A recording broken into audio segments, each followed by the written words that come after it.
Good morning, Whimsy Ray fans. This is Rachel. I am a textured artist, textured mixed media artist, you could say, and I run my own art business part-time, and I work full-time still. Also, the message for today is basically just to continue to work on your art and try to limit the amount of time that you spend doing it, because we all have things we have to do and limited amount of time to do them on a consistent basis, that is. That's the very important thing to remember. If you want to be consistent and continue to remotivate yourself, then you need to give yourself enough time to take care of yourself as well as your family and then your business and financial situation as well. So I finally finished my Tina Turner tribute.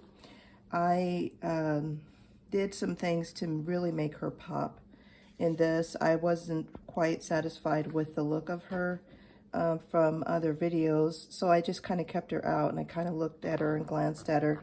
So basically what I did was I darkened some areas, lightened some areas, and I wanted her to, again, stand out more in the picture. So you can see there's a close-up of her.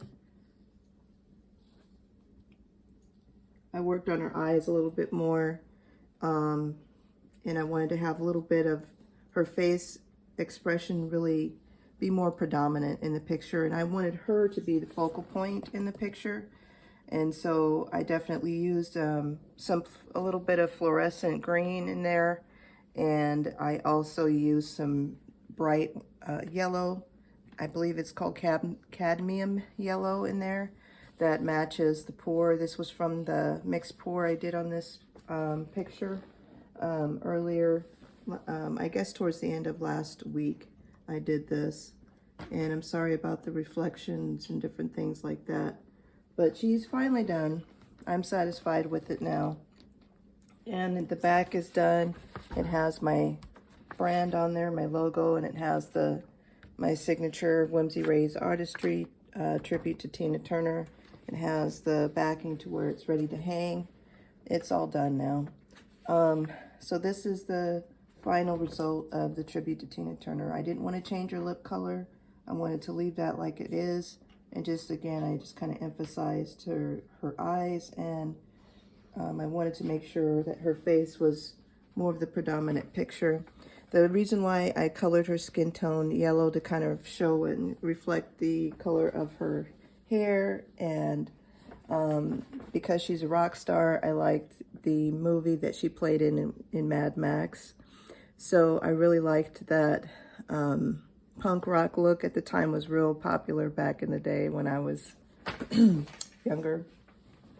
So she's got a little plastic cover for the picture, and then I also worked on another one. This is one of my most recent pours. It's more of a purplish tone, but it's a soft, kind of dark grayish purple color, and I poured this probably a couple days ago. The backing's already on there. I just got to add the rest of it.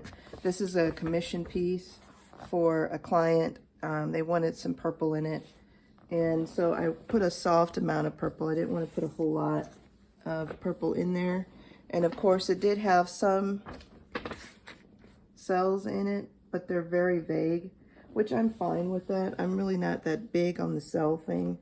I really like just the colors that blend in it. I'm still kind of new at pouring.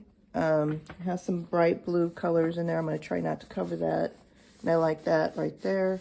So there's certain areas that I'm highlighting, and then I'm not going to show you the finished result because it's for a family, and there's going to be some drawings on it. So that's what I do. I do a lot of drawings because I do a lot of commission work still to help keep the bread and butter coming in, so to speak. And right now I'm still working on improving my website. My website is whimsyrays.com. So come on over, check me out. I have a little shop, a little gallery. I do have some things posted on there. I try to keep it up, updated and posted. I have a lot of things for sale if you're interested in taking a look. Also, if you want to know how I'm doing, you can subscribe to my channel on YouTube, and then you can see more information as I go along. And I'm trying to help those who are interested in starting an art business of some sort do their own thing in their own way. Because everybody's different, everybody has different circumstances, so you can't compare yourself, and you don't want to compare yourself to someone else, especially when it comes to art. It's just not, it's kind of pointless, honestly, because everybody's unique. They all have their own style. Everybody does. And it's fine. That's the beauty of art, and it's okay. There's plenty of room for it. I know for a while there, what stifled me, not stipened, was people would tell me, oh man, you know, when you start looking at other artists and stuff, you get an intimidation feeling again. Don't let that overcome you, because, you know, as artists, we tend to be more feelers sometimes than actual, I don't know if the word is thinkers, but there's a certain way that we feel and when we think about things, and it can kind of create a mental block in your mind. So you have to be very, very, very, very careful how you think about things, so you don't let it keep you from your goals and your dreams and things like that. So again, thank you for watching. Have a great day, and you guys keep on a painting, okay?